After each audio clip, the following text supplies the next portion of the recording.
Salut, c'est Marie-Liesse. Aujourd'hui, notre sélection est un article du Wall Street Journal au sujet de la natalité en Chine. Abolie en 2015, la politique de l'enfant unique du Parti communiste chinois s'est révélée être redoutable. En 30 ans, le taux de natalité a été divisé par 2, passant de 2,5 enfants par femme en 1990 à 1,18 en 2022. À ce rythme, la population chinoise sera divisée de moitié en 2100. Cette politique liberticide a traumatisé de nombreuses familles et en particulier les femmes. Face à la chute alarmante de sa population, l'État cherche à réparer ces dégâts. Il a instauré une politique nataliste pour les inciter à avoir plus d'enfants, au moyen digne d'une dictature. Et pour l'instant, les femmes chinoises ne semblent pas prêtes à suivre les injonctions du gouvernement. On fait le point en 2 minutes.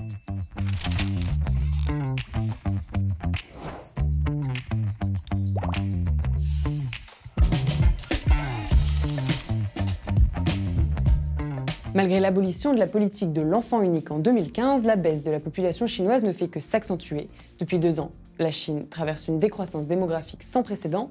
Après une baisse de 850 000 habitants en 2022, la population a chuté de 2,1 millions de personnes en 2023.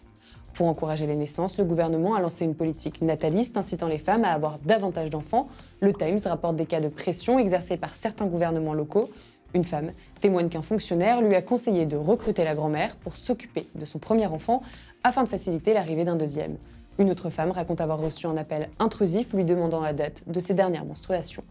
En parallèle, des mesures économiques incitatives comme l'augmentation de l'assurance maternité pour les travailleuses à temps partiel et l'allongement des congés parentaux ont été mises en place pour encourager les familles à avoir des enfants. Mais les conséquences néfastes de la politique de l'enfant unique menée entre 1980 et 2015 sont profondes et difficilement rattrapables. À l'époque, les familles, contraintes à un seul enfant, privilégiaient souvent les garçons, perçus comme plus utiles que les filles dans la famille et la société. Ce contexte a entraîné des pratiques tragiques, avortements sélectifs, abandon de petites filles et assassinats de nourrissons.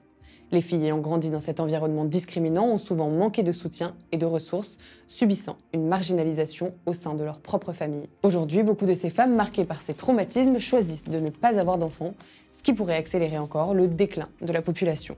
Si cette tendance se poursuit, la Chine pourrait voir sa population divisée par 2 d'ici 2100.